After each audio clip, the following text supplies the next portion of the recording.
I was in the real estate agent business as an agent for 4 years, and I sold 574 homes in 4 years. But I tracked numbers. I did what Mike Ferry told me. I prospected. I qualified. I did effective lead follow-up, and I learned how to negotiate and close people. That's what I did. Which is what you still do. That's what I still do. That's what I teach people to do. So when I tell people do this, this, and this, they go, well, I don't like to do that. Well, you know what? That's why you're still where you're at, because you're not doing what you're not willing to do. So what are your top? Hey.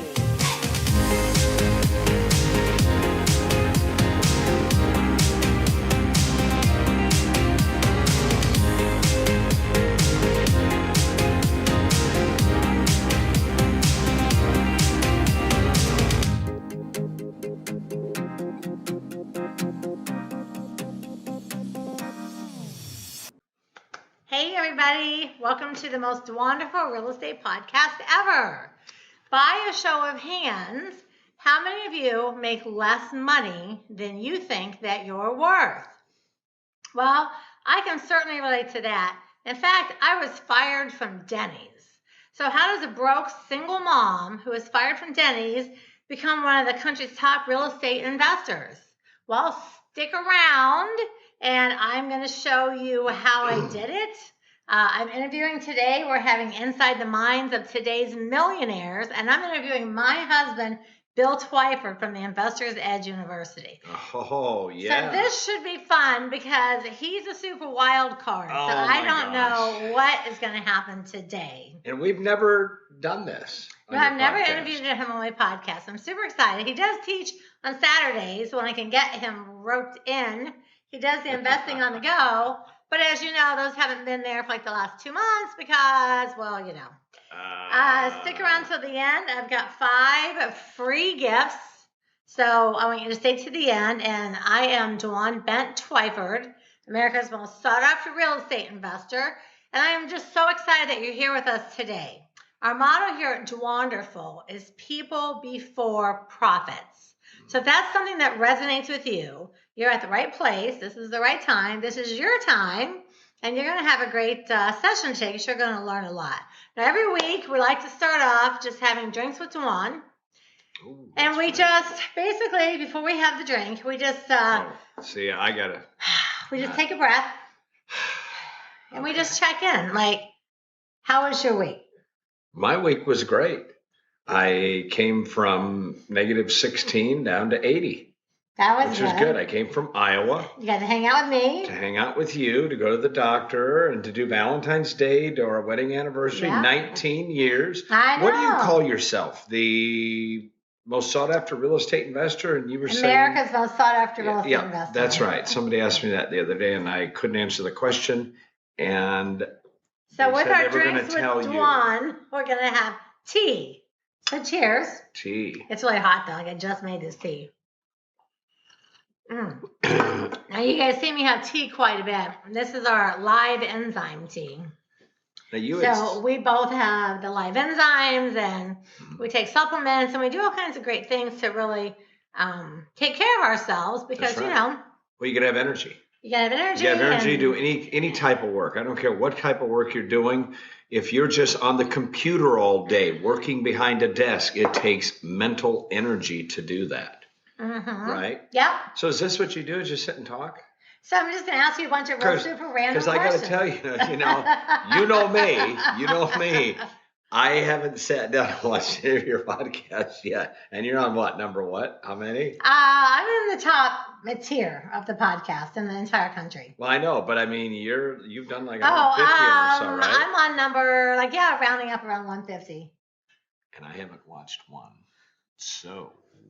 This is the love and support I get right here. Stop. So No, girls, if you think my husband doesn't support me right here, this is my love and support right here. That's not true. I got so many other things I'm doing. But you're the America's most sought after real estate investor. How did you get that title? This interview is me asking you questions. But very good try at looping back around. So. I know. So you're going to interview me here. Is that what it is? I'm interviewing you. I thought I was going to interview you. No. So. We may twist that a little bit. So the purpose of Inside the Minds of Today's Millionaires is we're trying to figure out what is the common thread that all the people I interview have. So, because we both coach, that we coach, we do apprentice trainings, we do a lot of mentoring, we do a lot of one-on-one, and even us, we have those students that, like someone like Gary Prescott, just $1 million out the door, $1 million a year, 15 years later, $1.5 million. Yeah, we have all these people, and then we have other people. And they do great. Don't get me wrong. They do great. They're $300,000, $400,000, $500,000 a year. They're happy. They're what we call our six-figure people. We have so many six-figure people. So many. And so part of this session is to just kind of dig inside and see what's in that little noggin of yours. And we're trying to help people. This ought to be good. We're trying to help people that are maybe in the really high six figures, and they really want to bounce over to the million. Right. But there's something there that keeps them, and they don't know what it is. So by digging inside the minds, somewhere, people listening are going to be triggered and go, oh, I learned that from this person or that person on Dwan's podcast. That was a thing that resonated with me and helped me. So, I get that. So, I have no idea what you're going to ask. So I'm not nervous because I know I can handle any questions you have. However, I just don't know where this is going. So, well, no one ever knows the questions. That's what's fun about this part. I really love doing these interviews because nobody does have any questions whatsoever. I just tell them that we're going to have a drink, and they're going to give us a life equity at the end, and then I just ask all kinds of questions. So, starting off with that, you're Bill Twyford. Your company is InvestorsEdgeUniversity. So, give us kind of the rundown. Like, what's your deal about that? Like, who are you in the real estate investing arena? Well, you know what? First, I'm a husband and a father, in my life. And a pappy. And a pappy. That's exactly right, with my grandkids. And in the real estate industry, I'm known as the rock star of real estate, basically. That's what everybody calls me whenever we go speak. They go, you look like a rock star. You in a band? I get that asked all the time. All the time. And in the real estate industry, I do mentoring, coaching. I teach people neurolinguistic programming, scripts, how to handle their communication skills. I teach subject twos, short sales, wholesales, just a whole gambit of things. No equity deals, high equity deals, splitting with homeowner, term financing, whether you're buying or selling. So that's basically what I do is we do hands-on rehabbing, we do hands-on flipping and wholesaling properties, and then we teach people and mentor people through the pitfalls of what they're having trouble with their business. That's what we do. I mean, we spend a lot of time with people getting them. They've already gone from A, B, C, and D, but they're stuck on D and they can't get to E, F, and G. And what we do is we get them there. That's a good way to look at it because that is true. People, they get stuck a lot. They do. I mean, I was in the business for 10 years before I ever cracked $1 million in 1 year. And I was like, what was That's a good story. And I was like, well, what was I stuck on? And I don't even know that I was always stuck on a specific thing, which is a multitude of things that just didn't allow me to cross that threshold that I had been really trying to get. And it's one word. What's that? And you're saying it all day today, or not all day today. You're saying it since we started this. And when you said, what gets people over this edge? What's stopping them from doing this? What's stopping them from going from 6 figures to 7 figures? What stopped you for 9 straight years not to get to $1 million? And it all comes down to one word. Write this down, folks. Complacency. That's what it is. I mean, complacency. I was not remotely complacent. Oh, no. I'm just saying. I'm not here to argue with you. I'm just here to set you straight. All right. No, here's the thing now. The reason I say complacency, now hear me out here real quick. Complacency is worse than cancer. It really is. Complacency is something that you're out working a job, you're making $50,000 a year. You have a $50,000 a year life. Your income is 50,000. Your life is 50,000. That's what you're used to. You start working with Dwan and myself, and now the first year we take you to 150. And all of a sudden now you're at 150,000. You're making 3 times what you were making last year. Things start changing in life. You start buying different things, like you'll buy a new car, maybe you'll upgrade your house. And, the next thing you know, you're working with us the next year, you're making 300,000. And everything changes in life. Well, what happens at a certain threshold, when we all have it, we all have a certain threshold. Your threshold is definitely different than mine, and mine might be different than hers. But here's what you have to look at. That threshold of complacency is where you get to a point to where you're satisfied. You're not satisfied with your income, but you're satisfied with your lifestyle. And that's the thing that stops people from going to the next level, is because the uncomfortableness of getting out of their lifestyle and their complacency of making $600,000 a year when they're used to making 150, yep. To get out of there to go to $1 million is so uncomfortable, they're not willing to do it. So they just get complacent and they put a ceiling right on their life and they go, you know what? I'm okay at 600 grand. And there's nothing wrong with 600,000. No, heck no. Nothing at all. But you can't sit around and complain and go, I want to make $2 million a year. You're not willing to do what it takes to get to $2 million a year. You're only willing to do what it takes to get to 600,000. So let's lighten up and make. Does that make? Yeah, no, that makes perfect sense. It does. What do you mean lighten up? Let's.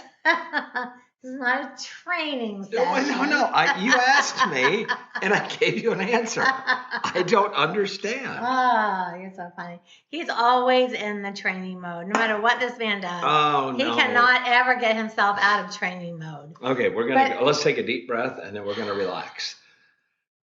You don't know how to relax. Shut up.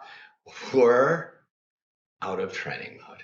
Oh. Now we're in the love mode and the romantic mode and the just talking to my wife mode. Well, look at you. See there? I can turn it on, turn it off. I'm like a light switch. Let's go back to training. No. Stop it. All right. So I want to ask questions. Okay. So tell me, the Bill Twyford who was taking his phone away from him. Well, somebody just called and I just turned it off. Yeah, it should not be out here. Yeah. We're working. We're podcasting. We're podcasting, yes, we are. I love your hair. Well, thanks. I love your hair too. You've had that. Now you've gone from what color to what color? You've started. Stop asking me questions. Oh, I'm sorry. That's called pattern interrupting. He does it all the time.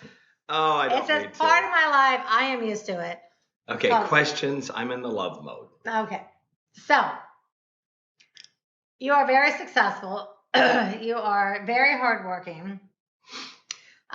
We bought a town. You guys have heard me talk about this a lot. We bought a town, and we have like 15 buildings, and we have like 5 different businesses. We all started in the last 3 years. A lot going on, and we started some of the buildings that we bought. We started businesses in the buildings, and then like all the COVID and all the crazy. So we have so many things going on all the time. We do. Now I like that, but I am more like, I want to focus on. This day I focus on the Iowa properties. This day I'm focusing on my podcasting. This day I'm focusing on this. Bill is just like a lightning bolt, we call it riding the lightning. He is literally all over the map, all over the time. So let's look back at your mind when you were younger. Like, what was 10-year-old Bill Twyford doing? 10 years old. Think back. You're in Iowa. Or 13. Let's go 13.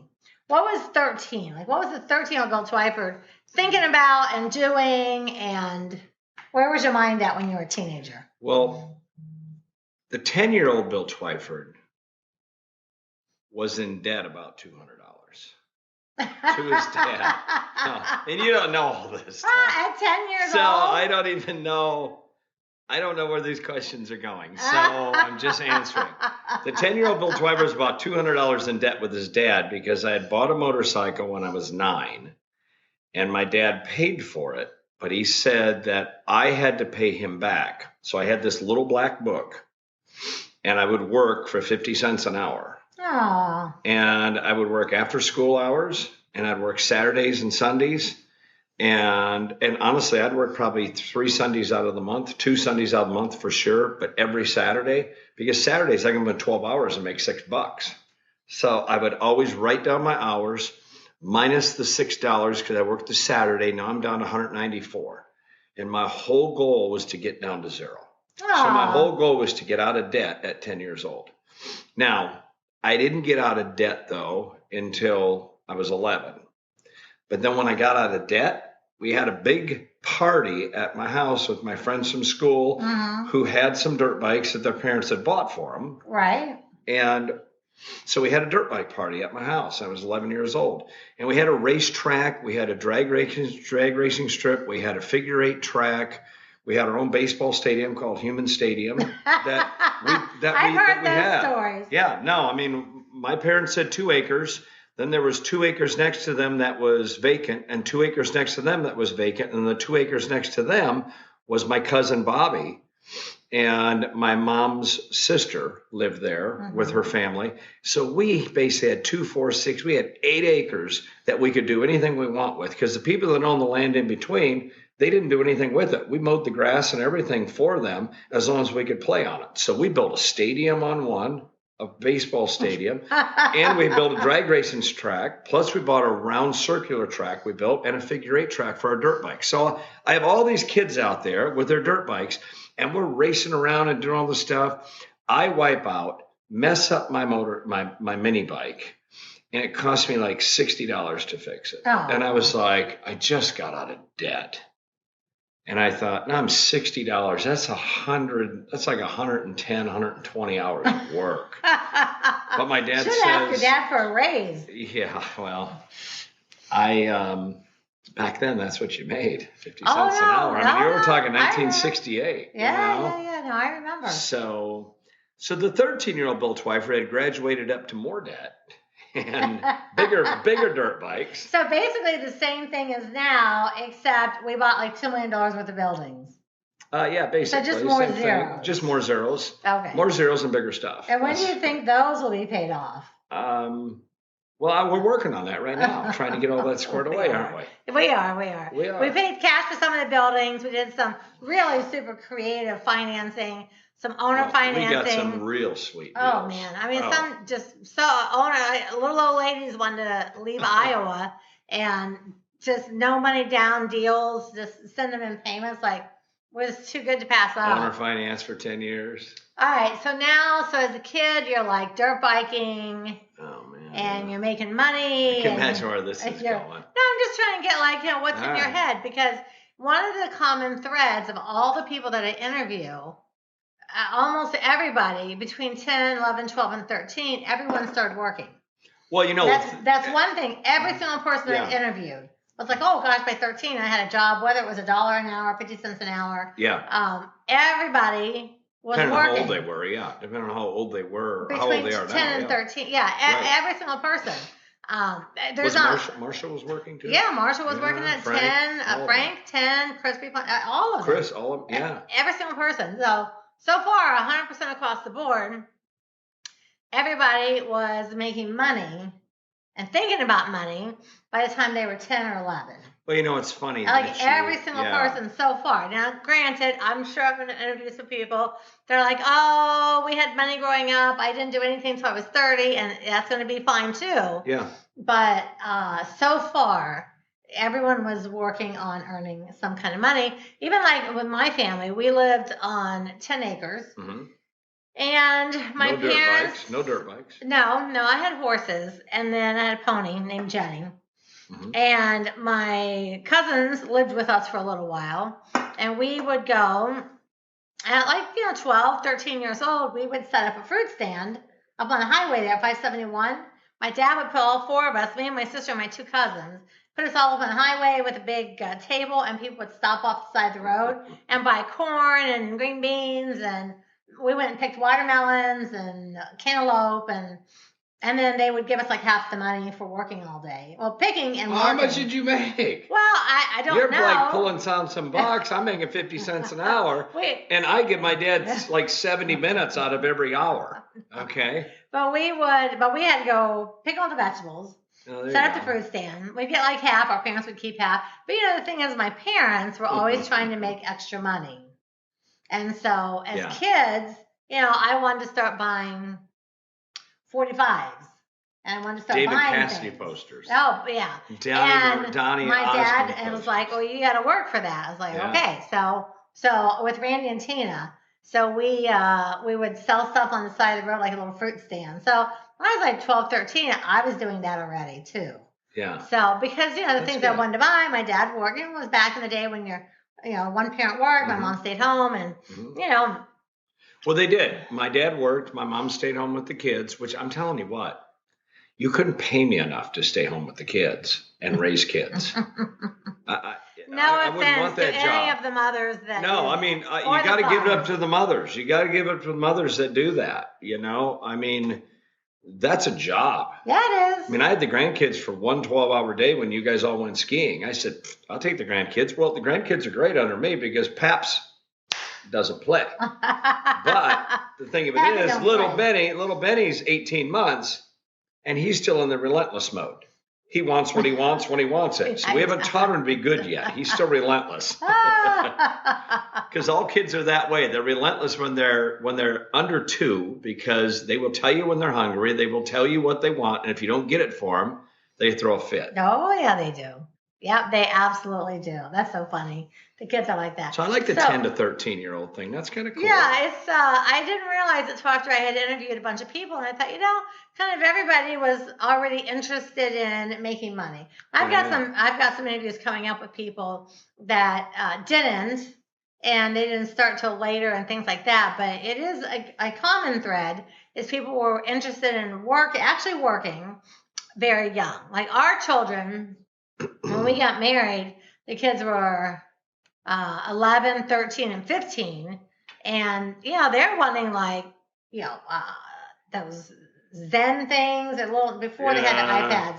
Yeah, before the cell phones. Yeah, they're starting to want these gadgets that are hundreds like of $600 a piece. And I said, well, you got to work for it. And so we made our kids work for everything. So everything. We didn't give them anything. We bought them school clothes at the beginning of the year, every year. But we did take, we took them to like California and go school clothes shopping, and we take them to New York and go school clothes shopping. So they got a trip and they got a school clothes, and we bought them all the stuff they needed. Which was fun for us, too. Oh, so fun. But everything else that they wanted, all the rest of the year, they had to work for it too. So our kids always had to work for everything too. Yeah. And even when I was down here with Ayla and she was just 7 or 8, I'd have her filling out postcards. See, and it's funny you say that because Christina and Bill, now more Christina than Bill, Christina would go in and back before we had the internet, and not before we had the internet, but we had the internet, but none of the county courthouses were online. Oh, yeah. You remember that. So we would buy the papers. I worked 18 counties in Colorado, 18 different counties I did foreclosures. I would do everything over the telephone, but I'd have to get the phone numbers. So I would have Christina go through. I ordered all 18 newspapers because that's where they publicize the foreclosures. Christina would go through, get the sale date, get the name of the bank, the name of the homeowner, the address of the property, the sale number. And then I would buy these Kohl's directories, which I still have. I remember They were big, thick books that you would order for all of Denver and the surrounding areas. And they would be like $300 a year. And she would go through, and they're crisscross directories. They go by all the streets. So she'd look up the streets. She'd see who they are. Is there money, or is their number non-published or not? And she would write it down. Then she'd hand me the sheet of paper for that foreclosure, and I'd pick up the phone and call them. Yeah. Because she did that, and then every time she did that. I remember your little forms like that. Oh yeah. When I first met you. You remember that? Yeah. Yeah. So every one she'd do, I would give her 50 cents for each one she would do. Well, there'd be hundreds of them. Yeah. She'd work for 2 days and make $50, and she was just like, "Rich man, I want to go to the mall." That's what she says. That's what our kids always. We want to go to the mall. It's like, stop spending all your money. Yeah. But they had fun. All right, so now Let's fast forward a little bit to like high school, Bill Twyford. 17, 18. Where are you at mentally? Like, where's your mindset now? Because I know you worked. Well, tell us a little bit about working with your dad and stuff. Well, the thing of it is, when I was 13, and we'll work our way up quick, but when I was 13, to cut it short, I always told my dad, who worked a regular job at Clinton Corn Processing, which is now ADM, plant's still there. They employ about 2,000 people. He was a painter down there doing industrial coatings. And I told him, I remember telling him at 13, why don't you quit your job and start your own business so we can work together all the time in the summertime when I'm out of school and on weekends. You can paint houses, we can do sheetrock, we can tape and float, we can wallpaper, we can texture. Because back then we used to texture those acoustical ceilings, the ones that you scrape off now. Oh yeah. The acoustic, that's what we used to texture those, and we would put the glitter in them and all that kind of stuff when I was a little kid. So I would always tell him, quit your job and let's start a business. And he would always say, oh, I can't quit my job because I've got benefits, I've got a consistent check coming in. And I would look at it and I would think to myself, yeah, but that's not a lot of money for all week. I said, you can make that just painting one house. We can do that in 2 days. Then we have the rest of the week to paint more houses. So for me, I'm pushing my dad at 13 to stop working a job and start his own business. Well, in 1974, they had a strike. And out of the 2,000 people, there were like 300 that walked out. Well, the 300 that walked out got fired. He was one of them. Oh. He was devastated. I was happy as hell. I go, great. Now we can finally start that business. And you were already you want to be an entrepreneur at 13. At 13. For sure at 13. So Dad started his own business, started painting, and it was Twyford Painting and Sandblasting in Clinton, Iowa. And what he did for advertising is he went in and bought all of these jackets. They were like jackets, like school jackets. You'd get letter jackets. Yeah. He bought all these jackets, but he spent, because we went out and made a lot of money quick. So he says, well, I want to advertise. The best advertisement is give away free jackets. So he was giving away. We still see around Clinton sometimes. We still see them. Yeah, we still see them. This is 40 years ago. It's like, guys, change your jacket. But it's funny. He would go out, and I remember one bill that he had. This was in the mid-'70s. Was about $3,800 for buying jackets. And he would just hand them out to anybody. He says, I'll give you a free jacket if you'll wear it. What size do you need? I need a large. And he said, he'd get a large out of the man. He'd hand it to him. The guy put the jacket on. Away they'd walk down the street. And you would go anywhere in town, just driving through town, you'd see 5 or 6 Twyford painting jackets. And that was a great idea. It was a great idea. And you know what? He says, all I ask you to do is wear this jacket everywhere you go. And people did. That's what they did. In fact, when I was graduating high school, the Twyford jacket was a more sought after thing to have than the letter jacket from the high school. Honestly, that's the truth. Funny. So here I am, 16, 17 years old. Now I can drive. So my love goes from dirt bikes to cars. Oh, yeah. So now I have Tell us about some of your cars. Well, I have muscle cars. And you're like 17. Well, I'm 17. I'm 17 years old, and I have 7 cars. I have a 69 Hemi Roadrunner, a 66 Hemi Charger, a 70 Hemi Cuda, a 66 383 Charger. I had a Olds Tornado. I had a work truck that I would drive. In the wintertime, so I didn't have to take my cars out because I didn't want to take those cars out in the wintertime because they put salt on the roads and all that stuff. So I had what we call a beater. That was my work truck. And that was a 65 panel truck. Looked like a little Suburban, but it was just an old panel truck. And that's what I worked in. But that was really my life. I worked in high school, 11th grade. I was in 2 classes. The 2 classes I had to take, whatever they were, I don't remember. But I was only there for 2 hours. I do want to stop at this point here, because I do want you to tell us about the class with the thing with the arrow. We're not there yet. Oh, yeah. Okay. Well, it's a funny story. well, in our school, we had building trades. And if you could get a job with a local contractor, you didn't have to go to school for those 4 hours that you'd be in building trades. Because our school, what it would do is it would buy some land, and that school year it would build a house, and at the end of the year they would sell the house and donate the money back to the school to do it again the next year. That's neat. So in 1975 we did that, 76, but I didn't really work that much on the houses because I got a job with my dad. So I just worked with my dad. So I went to school 2 hours a day on 3 days a week in my 11th year, my junior year, and then I would work with my dad all the time. Then in my senior, I only had to go one class, and that was for econ or government, and then I worked the rest of the time. But I had to take a class in 11th grade, electives or whatever they are you had to take. But I had to take this class, archery. So I take archery class, and I'm thinking to myself, well, this would be fun. So we're in archery class, and in archery, there's about 20 people in the class, and we're shooting arrows at all these different targets, and there's 2 people to a target, and we each have 4 arrows, and my arrows are number 21. So I remember all this like it was yesterday. And anyway, behind the targets are all the school buses because they're lining up because it's one of the last classes of the day. So the school buses are all lining up. Nobody's in the school buses but our one driver, Dave Hirsch, who was just a cool dude, long hair, just looked like a hippie, and he was such a cool guy. You know what I mean? His name's Dave Hirsch. He still lives in Clinton. He's still alive. And he's sitting in there. So I tell my buddy, I said, hey, let's shoot towards Dave. Let's see if we can shoot the arrows through the windows of the bus, because he had the windows down. So we start shooting past the targets, and we're trying to shoot the arrows through the windows, not break the windows, but through the open windows. Right.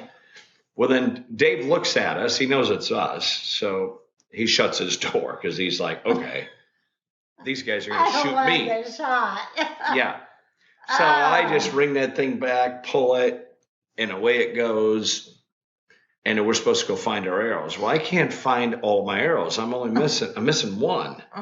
Well, I can't find it. So I'm walking around the bus looking for it, and I look at this house behind the bus, and there's a broken window. And I thought, no, my arrow didn't go through that window. But it did. The arrow went through the window and stuck in the lady's floor. Oh. Now, you were a troublemaker back then. No, I wasn't a troublemaker. So what I did, and my biggest thing wasn't telling the teachers. I didn't care about that. Was telling my dad. Oh, yeah. Because, he was like a drill sergeant. So I thought, okay, I got 3 arrows. Everybody else got 4. Let's go. So the bell rings. We hustle in.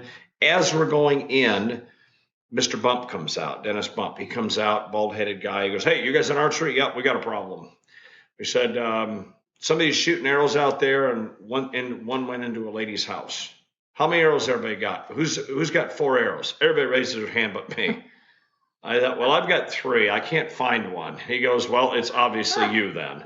And I said, well, there's numbers on the arrows. And if I was really smart, I probably would have grabbed one of my buddy's arrows if I was going to do that.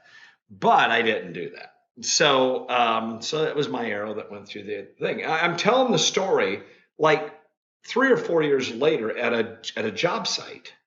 And Gary Fuller, the guy we were working with, he says, you shot an arrow through a lady's window and it stuck in her floor? And I said, yeah.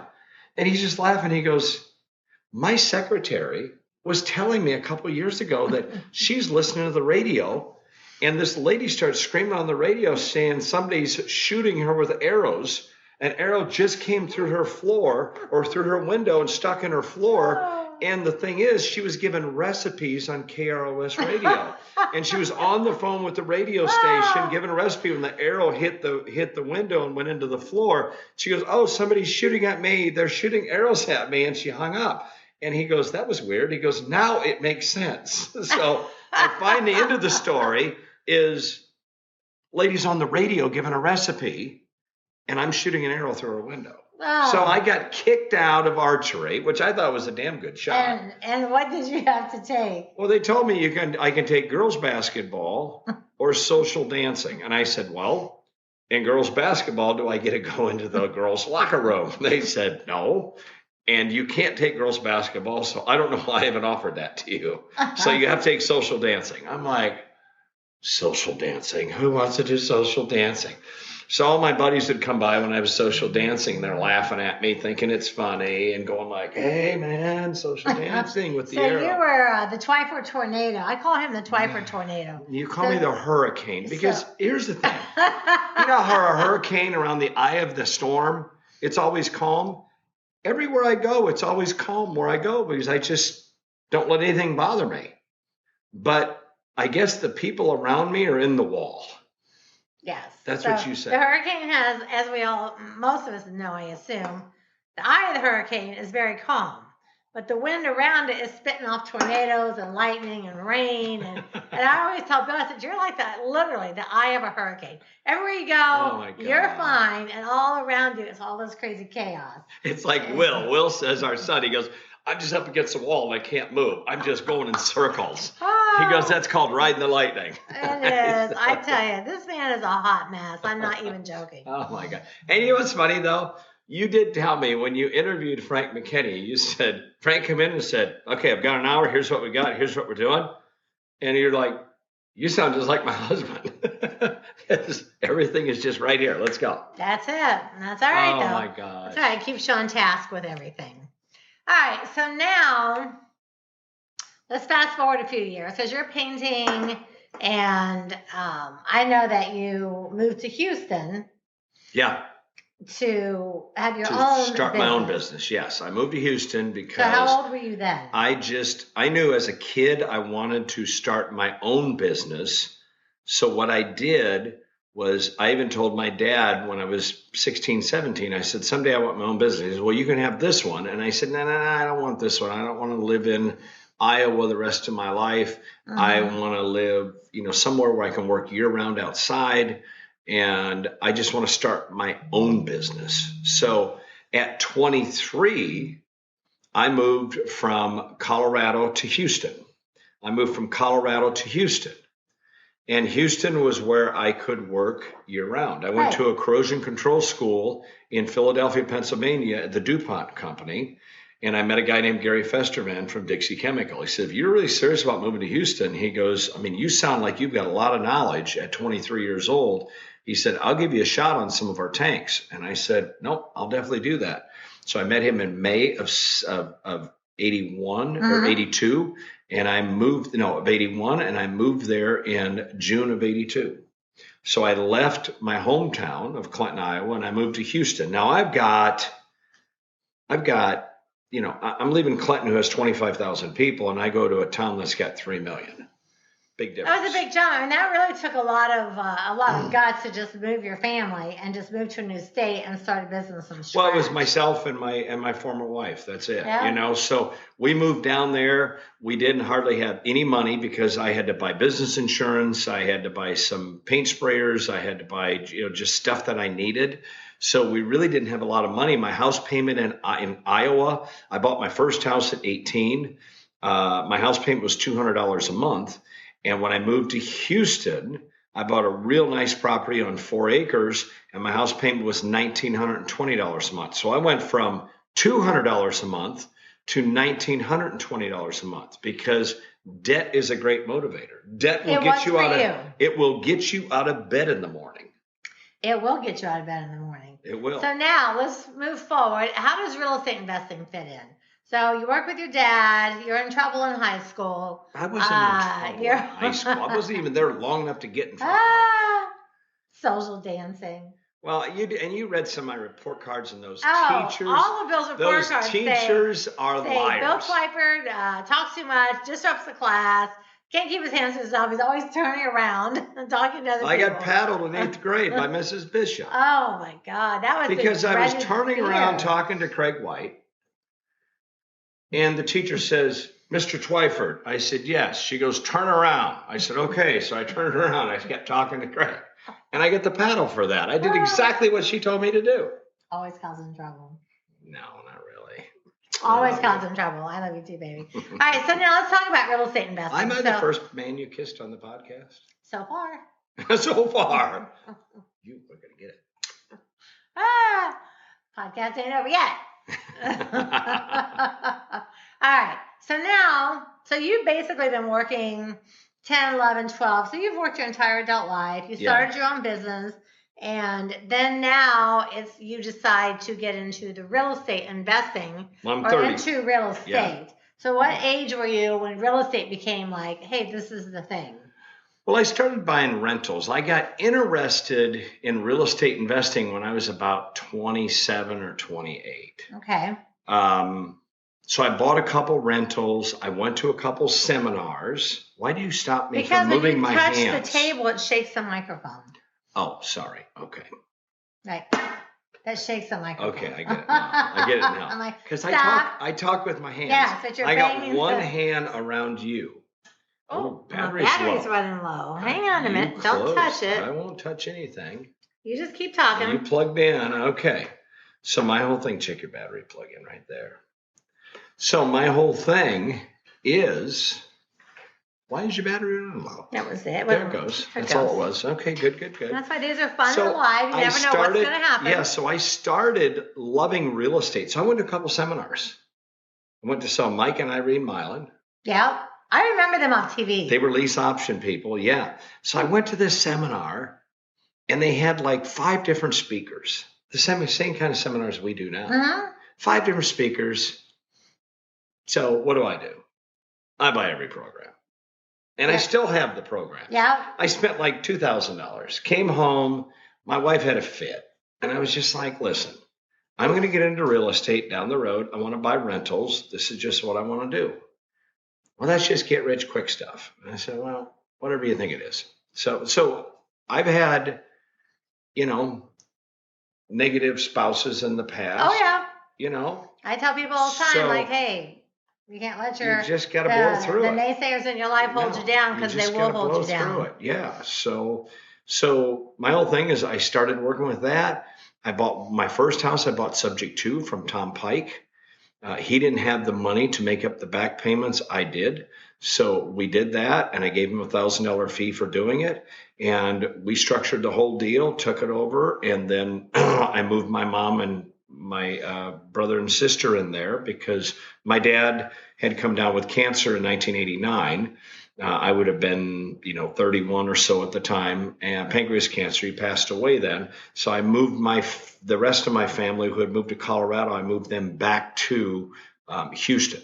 So, and I always wanted to move to Colorado and live in the mountains since 1973, since I was a kid. I've always wanted to live in the mountains. But I knew that I wanted to start my own business. I figured someday I'll get to the mountains. Well, I didn't get to the mountains until I was 36 years old. But I kind of got forced out of Houston, not really out of Houston, but out of my business because we're doing a 2 million gallon tank for Arco Chemical, and inside of a tank. So we had to do a respirator fit, which is you have to blow into a tube for 10, 15 seconds and be able to have a good lung capacity. Well, I couldn't pass the test. Now, all my guys are smoking 2 packs of cigarettes a day. They all pass the test. Now, I can't pass the test. I've never smoked cigarettes. I've never done drugs. I've never smoked pot. We used to call it marijuana. I've never done drugs at all. Cigarettes. Shut up. Marijuana cigarettes. I've never been drunk. I don't drink. No. I just and always work. You look at Bill, you'd think everybody always thinks he's, like we're in Florida or California, he's like some surfing, pot smoking dude. And of course in Colorado, weed's legal. So everyone's always just thinking Bill's like a drug guy. And he is literally the straightest guy I've ever met. One woman, his first wife, and then me, no dating, no sex in between. I've dated 2 women, married both of them. So I got a good closing ratio. But you got 50% tap out on the back end, so. Well, I did lose a deal there, but that was okay. That was a deal that wasn't going to work. You better be good to me if you don't have 100% tap out. But he Oh my doesn't, really gosh. seriously, he doesn't drink, he doesn't smoke, he's never done any drugs, he's never even puffed a cigarette or a cigar or anything. No. And when I first met him, I was like, oh, that can't be possible. We grew up in the 70s in the Midwest and high school. But while you were doing all of Everybody. your crap, I was working. I was trying to get ahead in life. Oh, you were like one of the first people I ever met that was like totally 100% straight edge. I was like, seriously? I had never met anyone. Well, put it this way. If I would have known you in your 20s, there's no way in hell I would have dated you.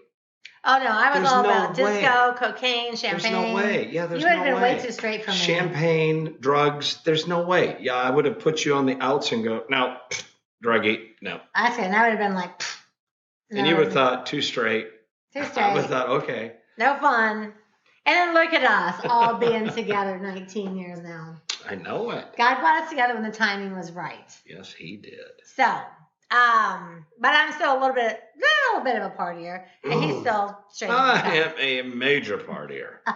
Man, I will put on music in the background. I will turn it up like some rock music, and I will sit on my computer and work. Yeah, there you go. That's partying All right, for me. so we're gonna run low on time. I want to talk about No, real we're not. estate We've got all the investing. time in the world. We These have people all love day. this. They do love it. They do. My Dwanderful family loves me, and I want them to love you too. But I'm gonna get to the real estate part. All right. So now you can't pass the respirator test, and you have to find a new career, and you discover real estate investing. Well, So for the people that are maybe in another career right now, and they'd love to be a real estate investor, how were you able to make that transition? Well, it was real simple for me because I've always just been a risk taker. So I never look at what if this doesn't happen. I'm one of those guys that if I'm jumping off a diving board, I don't even know if there's water in the pool. Hell, there might not even be water because there's other people that need to know how much water, how deep's the water, what's the temperature of the water, what's the wind direction. I don't need to know any of that stuff. I just jump in and we'll figure it out on the way down. So you have a high risk factor. I have a very high risk factor, and I still do. I still have a high risk And factor. it's actually one of the things I love about Bill. And I always tell people this. If you assess your own personal risk factor on a scale of 1 to 10, if you're like a 1 or a 2 or a 3, I feel like real estate investing is going to be a tougher job for you, even though we have students like that, like Brendan and Jimmy are a good example. Yeah. Because he's like literally a rocket scientist. A rocket scientist. We're an actual rocket scientist. Yeah. And I was like, ooh, dude, I don't know, like where's your risk? He's like, oh, my risk factor's like 1. But now they're going to make about $900,000 this year. Yeah, they are. They did 35 deals last year. So you can still be successful, but like if your risk factor is really low, you honestly do need a mentor. Well, you need do, someone who's got a higher risk factor. And if your risk factor's push high, you need a mentor to rein you in a little bit. To rein you in and direct you. Yeah, that's right. So basically, they need us. They need us. All right, so you go. So I get out of the painting business because I have to sell my business because they said by the time you're 40, you'll be dead if you stay in this business. Because you got to remember, I worked with my guys. Now, in 1986, here I am. At that time, I'm 28 years old. I bought a brand new Mercedes. I have 52 guys working for me. So I've got a good business. I'm making $250,000 a year in the 80s. Which is a lot of money. Which is a lot of money. And you know, it's funny, about 8 months ago, I was digging through some boxes, cleaning a closet out in Colorado. I ran into my 1976 taxes. My first year I filed taxes. Now think about this, 1976. I made $36,900. That's right out of high school. In 1976. I mean, that's a lot of money in 1976. That's a lot of money back then. Yeah, minimum wage was like, what was minimum wage? Like $1? Like $1.90 or $2, $2.75, something like that. Yeah. But, I was banking some time and some hours, so I was working a lot. But my whole thing is I get into the real estate business because I had to get out of the painting business. Now, I'm used to making $250,000 a year in my painting business. So I'm thinking, I can't, there's no way I could go work for somebody. That's never going to happen. I've been in business this June. In a few months will be my 40th year of being in business for myself. Yay. So I've never worked for anybody. That's something to celebrate. Yeah, I've never worked for anybody. You work for me now, though. Well, yeah, that's true. Now you're my bitch. Yeah, I'm your maintenance bitch.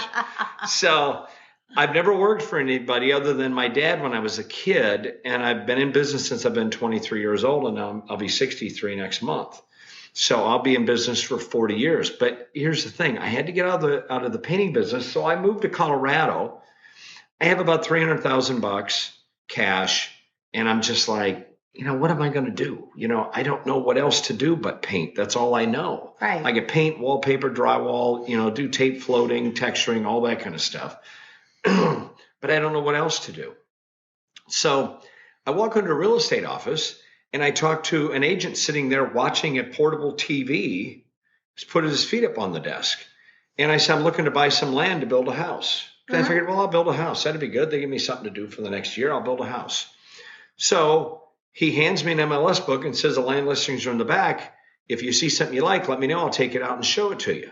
And I said, okay. I said, was this what you do all day long? He said, I just wait for people to come in. So I said, okay, cool.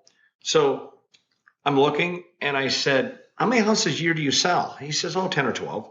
So how much you make on each house? 6 or 7. I'm thinking this guy's making $60,000, $70,000 a year sitting in the middle of the day at 1 o'clock in the afternoon watching TV in a small little office. So what I did was I thought, and what was he watching? He was watching the Flintstones. He was watching cartoons.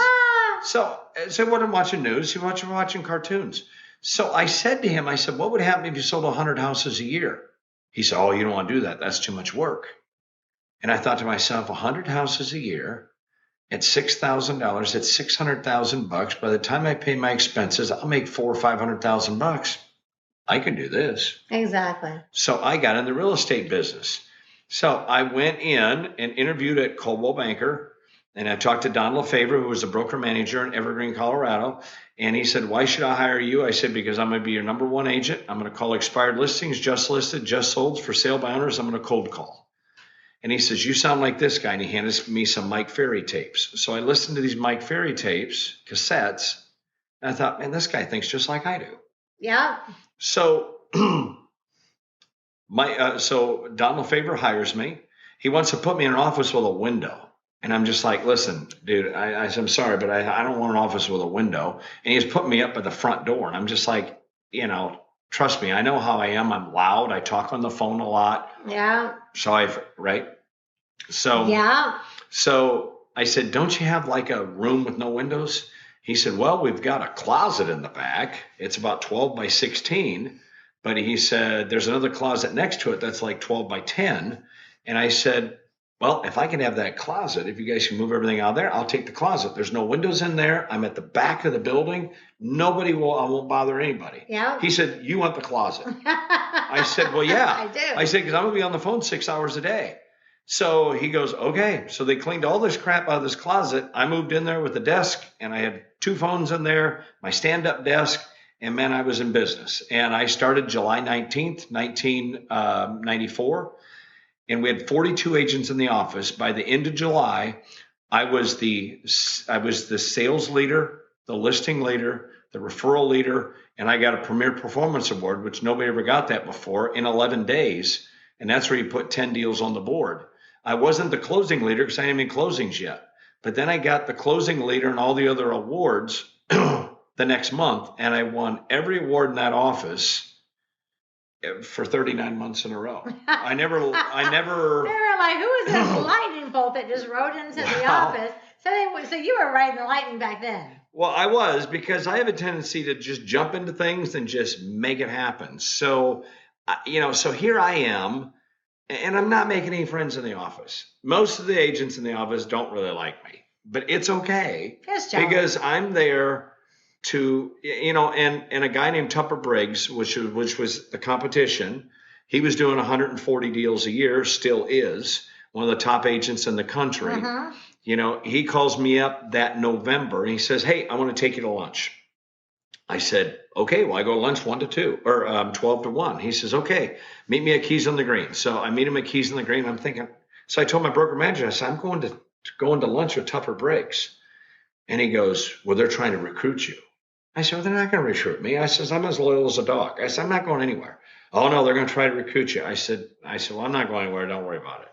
So, and he was really worried about losing me because within the first 6 months, I was doing 29% of the closings in that office. One single person. One single person. It was just me and a part-time assistant.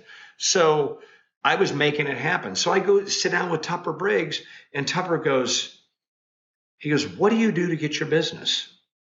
And I'm thinking, I'm sitting here with Tupper Briggs, man. This guy here's the number one guy. He's been the number one guy in this area forever, And I said, I say I chase expired listings for sale by owners. I call my just listed, just solds. I cold call people. That's what I do. He said, well, I tell you what. He says, you are a jet boat in a stagnant pond. That's what he told me. And I said, well, what do you mean by that? He goes, everything here was just smooth. Everybody got along until Bill Twyford came to town. He goes, and now everybody's like, what the heck happened? And this honest to God truth. Yeah. So he said to me, and Tupper, if he hears this, he'll admit to this. He said to me, he says, every Tuesday we have a sales meeting with all of the agents that come into, our office. Right. And he goes, we have dedicated 10 minutes every week to what is Bill Twyford doing and why is he taking all of our listings? Why are we letting our listings expire? And how are we going to deal with this guy? Now, that was a hell of a compliment to me because I was only in the business 6 months. Yeah. But I already had closed like 30-some deals. And he was just like, where'd you come from anyway, And then Mike Ferry called me an anomaly, which I didn't know what that was at the time, But now I do. You are an anomaly. So the thing of it is, and the big compliment was we spend 10 minutes every week figuring out how we're going to deal with you. So what they would do was they would call June, who later worked for Remax. Right. She would put all the stuff in the MLS. Now think about this, guys and gals. This is how you deal with your competition. She would call me up and leave me a voicemail and say, hey, Bill, how you doing? This is June from Remax Conifer. I just want to call you that we relisted this property and this property. They're going to show expired tomorrow. Please do not call them. So I'd say, okay, thanks, June. So they would call me and tell me when they're going to expire. When the competition is calling you about expired, something's happening. Yeah. So I just, I was in the real estate agent business as an agent for 4 years. And I sold 574 homes in 4 years. But I tracked numbers. I did what Mike Ferry told me. I prospected. I qualified. I did effective lead follow-up. And I learned how to negotiate and close people. That's what I did. Which is what you still do. That's what I still do. That's what I teach people to do. So when I tell people do this, this, and this, they go, well, I don't like to do that. Well, you know what? That's why you're still where you're at, because you're not doing what you're not willing to do. So what are your top tips then for people? Like that are, they want to get in the business. Maybe they don't want to be a riding the lightning bolt kind of person. Right. But they want to be really successful. What were those things that you just said? Well, they have to prospect to find new business. And I don't care what business you're in. If you're selling windows, or if you're selling doors, or if you're selling tile, or if you're selling real estate, or you're an investor, you have to prospect to find new business all the time. So you can give yourself choice. Because if you only have one deal and you're working that one deal, you're going to emotionally attach to that deal. Yeah. And then what's going to happen is you're going to make bad decisions and emotional decisions. We see it all the time. So prospect to find more deals to put in your funnel, and then qualify your prospects. Okay, qualify your prospects, and then do effective lead follow-up, which you and I know is the biggest downfall of most investors. They don't want to follow up with people. They're afraid that they're bothering them. But they need to be bothered. I tell people all the time, the number one reason that your business will fail is lack of follow-up. And then the last one is negotiate and close. Learn how to negotiate and close. So prospect to find more deals, qualify your prospects, effective lead follow-up, and then negotiate and close. All right, so right there now, you hear it from the riding the lightning man himself, my real estate rock star husband. But this is truly how Bill lives his life. He's always looking for new, like with the town that we bought. We didn't buy a town. We're buying a bunch of buildings in a town. We're trying to control the downtown. Yeah, but still, that was prospecting for new. That was qualifying people. Always a lead follow-up.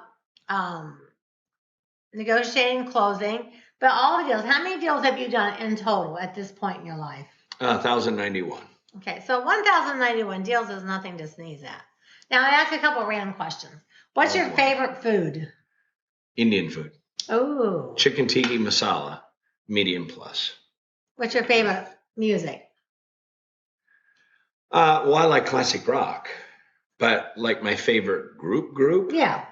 I got to go with Tom Petty. Oh. I've got to go with Chicago. And I got to go with Styx. Those are my three top. And Queen. You know, there's not a better front man than Freddie Mercury. Yeah.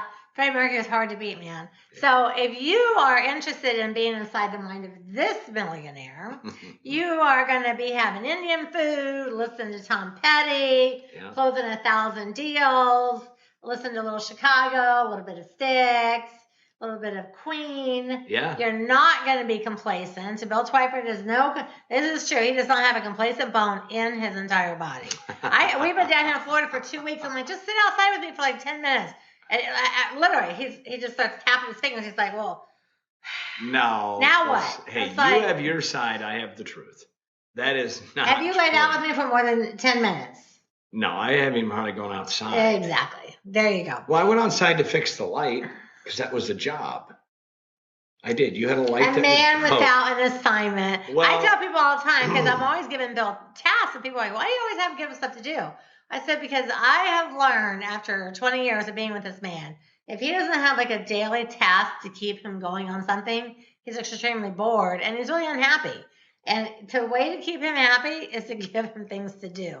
So I don't feel bad at all. Like, hey, go grocery shopping or go here. Hey, work on that building or do this or do that. Because if he's not doing that, he's miserable. And let me tell you, this little gruffy bear right here is not a person you want pacing the house when he's unhappy.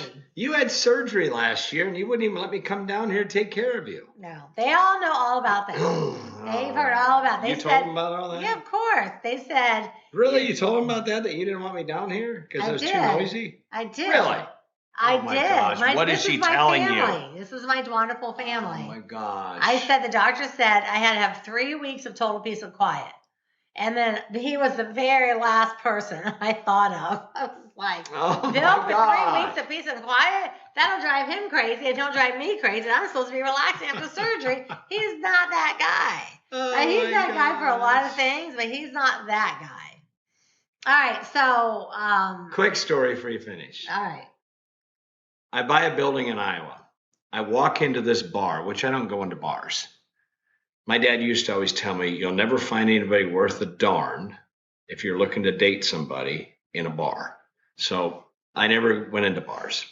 So I walk into this bar that happens to be in the building that I own, which I'm like, okay, I'm going to move this guy out because I really don't want a bar in my building because they always have like the same 10 guys hanging out every day drunk, catcalling women out on the sidewalks. I'm there, this dude's got to go. So I walk in 10 o'clock in the morning, introduce myself, and a guy's sitting behind the bar and he overhears this. He goes, "You're Bill Twyford?" And I said, "Yeah." He goes, "Oh, Bill, how's it going? I'm Jeff. You and I went to school together." He goes, "We graduated together." He goes, "What in the hell at 60 years old are you doing buying a building like this?" Well, I kind of am blunt and I just don't think about what I say sometimes. Kind of a little bit like Charles Barkley. I just say what's on my mind, you know. So I said to him, I said, "It's 10 o'clock in the morning. What the hell are you doing in a bar?" And he says to me, he goes, "Well, I'm an alcoholic and this is just my life." I said, "Well, I'm a real estate investor and this is mine." I remember that guy. Yeah. And it was just. He actually hit on me and I walked in there with Ayla. Yeah. And he actually asked Ayla out. And I was like, "Dude, that's my daughter. Like, I'm Bill's wife, that's Bill's daughter." And then he goes, "Oh, you're Bill's daughter." But he actually asked Ayla out. I was like, "Dude, it's like noon and you're sitting in a bar 7 days a week. No room for you." And you're bringing a lot to the table. Woo, Lordy.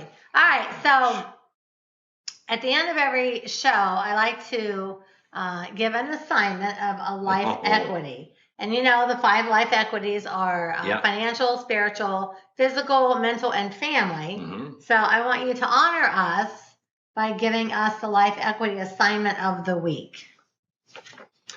A life equity assignment. And so what I ask everyone on the Dwanderful family to do is whatever we give as the assignment, I ask them to just do it for a week. I'm not looking for everyone to make like a life change every single week, change something dramatic in your life. Something they can do for a week that will improve their own quality of life and maybe a habit that they'll pick up. Well, you know what? You could, well, see, now it's funny for me to say this because, like you always say, not everybody's like you, so you can't just think everybody's going to think like you. No, but this is where I want you to say something that's a real Bill Twyford moment right here. Well, the life you truly want. I said this last night on a call, and it just came out. I'm going to see if I can say it again. Okay. The life you truly want is really outside of your box. You have to really feel that uncomfortableness. You have to stretch yourself because financially, if you want to make this much money, you have to get out of where you're at right now because you're not where you want to be. And if you're not where you want to be, you got to get uncomfortable and you've got to. So for the next week, I want you to put yourself in uncomfortable situations. So this is a mental equity? It's a mental equity. I want you guys to put yourself in an uncomfortable situation. I want you to go out and talk to people because we have two types of people in this world, people you know and people you don't know. Which group is bigger? People you don't know. Right. So what we want to do is you've got to, in the real estate business, learn how to talk to people you don't know. So what I want you to do is get uncomfortable talking to people you don't know. Going out, getting outside of your box because the life you truly want, whether it's financially, physically, mentally, family, spiritually, whatever the heck it is, what you truly want in life is not inside your comfort zone. It's outside of your comfort zone. So you got to jump out of that box and go, oh, whoa, what are we doing here? That's right. I'm uncomfortable. Because you get used to feeling that uncomfortableness. And what will happen is that uncomfortableness, you'll start feeling like, this really isn't that bad. You know what? I could do this. Oh, you know what? I talked to that guy. And when talking to this guy, help me talk to this guy. And it helped me talk to that person. I'm like, hey, you know what? This is really good. Now, all of a sudden, you're outside your box and you're not really that uncomfortable. And you're like, I mean, think about your first day that you worked at your job. Anybody that's out there listening, are you better now than you were on day one? Day one, you didn't know what you were doing. You were so uncomfortable. But now you're just on autopilot. You just come in and do what you're supposed to do. So what I want you to do is get out of your comfort zone for the next week. Do crap that you would say, oh, there's no way I'd do that. And it might be knocking on 5 or 6 doors of people in foreclosure. Yes, it could even be something like talking to a person in the grocery store line and starting up a conversation with a complete stranger. Total. You know what? Yeah. That's awesome, honey. All right, so how do people find you? Besides that, you're my rock star husband. How do people online find Bill Twyford? InvestorsEdgeUniversity.com. Also, my email. No, InvestorsEdgeUniversity.com. If you go opt in at InvestorsEdgeUniversity.com, Bill has free gifts for you. I do. Well, thank you for saying that. You do. See, I don't know what you want to tell me. I don't know if you want me to give out a phone number or give out an email or what, because, that's what I do. I know. So, InvestorsEdgeUniversity.com. You can give out your phone number. Yeah, 303-870-8851. So if you have questions or you want to find out how to ride the lightning. You can text me. Yeah, you want to ride the lightning, man? That's the white lightning number, right? Oh, white lightning. I can't say that. That doesn't sound correct, politically correct. Oh, I think white lightning is now what they call moonshine.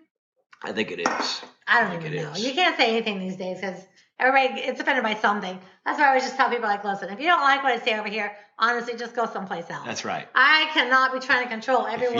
If you don't like what we say, move. Change that channel. There's 1,000 other podcasts out there if you don't like what I say on this one. All right, so thank you for being on the call today. Oh my God. I appreciate you sitting down for an hour and just talking because... No, we should do this more often. We should. Because, in fact, what we should do is just let me on every one of them. I'll just be on every one with you. Yeah, I know what that means. Give me a kiss. No. I love you. That's not going to happen. No, this is the Dwanderful show. Well, what's funny is she's a real mic hog. And when she gets somebody else that's a mic hog on there, it gets her a little bit flustered because I have a tendency to turn the questions back on her. I called you out every time. You did. Listen, I've been with him we just had our 19-year wedding anniversary. Just long a week. 19. No, short. What is right? It's long or short? Long 19 years. I thought it just seemed like yesterday. Girls, trust me, it's really long. Yeah. When you're married to a guy that has OCD, ACD, ADHD, all the things, all the initials, all the stuff. I don't have that can't any sit of still those. for 30 seconds. Listen. It's long. I don't have any of those. She always tells me, when are we going to retire? I go, honey, we can retire anytime. But I said, we're going to retire. We're going to retire when they close the coffin. Yeah, I don't want to quit working and teaching and training and podcasting and buying buildings. That's exciting. No, Jeez. that's what we do. That's what keeps us live and young and fun. I got 2 more under contract you don't even know about yet. I'm working on those. Save that for another show. This one I'm always telling y'all. He just buys stuff. He goes, I tell you I bought a building. It's like, oh my God. That's not true. I don't. So exactly true. Sometimes I do that. All right. So if you like the program, go to Dwanderful.com. Dwanderful.com. Opt in. I've got 5 free gifts for you. Also hit up InvestorsEdgeUniversity. Bill's got a couple of free gifts for you over there. They're not the same free gifts, so you get a lot of extra stuff. And I want you to subscribe to the podcast. And if you enjoyed anything about the show today, I want you to give us a comment. And, excuse me, I'm going to get a little bit more specific about the comments. I do too. I want you to write, because we've gotten so many good, we're up to we're up to a couple hundred comments and 750 5-stars. So we're doing good on that. But guys, I can't be number one without you. Yeah. And I do want to have the number one podcast. I mean, I always tell you, I got over 30 years of experience investing, and so does Bill. Yeah. And when you do need someone to step up and teach you and train you, you're not going to find anybody better than us. That is a guaranteed fact, because we really do truly care about you. We care more about your success than you do most of the time. I tell my students all the time, I said, I swear to God, I think I care more about your success than you do. And you know what? Give Dwan a lot of kudos. She's a great interviewer. Please don't write, God, Bill was so great on that call. You need to have him on more, because I have to live with her. Please. No, write that. Give her. The person that goes on there and says Bill was better than Dwan, I will send you a free gift. Oh my God. But you got to write it up there on iTunes with 5 stars. You do that, I will give you a free gift. There you go. I can't be number one without you. All right. So comments, stars, likes, follows, shares, and tune in. We have several different, we have 12 different shows a month now. We do our Tuesday, the most Dwanderful real estate podcast ever. We do investing on the go. A couple of the Thursdays, I do Inside the Minds of Today's Millionaires. Mm-hmm. Bill does the Investing on the Go, quick on-the-run scripts. And now I have a Bible study called Business by the Book on Sundays. So we've got a little bit of something for everybody. Everyone's really enjoying all of it. Our numbers are really climbing with all the new additional things. Mm-hmm. So again, comment, like, star. And don't forget to hit me up at Facebook or Instagram at Dwanderful if you have any question. And do you want to have a parting word before I sign off? I just want to tell you I love you. And I think you do an incredible job, because I couldn't do what you do. Sit here and interview people. I'd be going to Home Depot looking for rope to hang myself. I couldn't do it. You're great at it. You are really great at it. Well, thank you, honey. You are the purple-haired Oprah. Pink, purple. We're pink now. Yeah. We had purple. We started purple in COVID. Yeah. We were down here together in COVID. Started off with purple. We were down here for 3 months together. It was so much fun. I couldn't wait for him to leave. Stop. All right. Remember, next week, same bad time, same bad channel. And the truth is in the red letters. Ciao.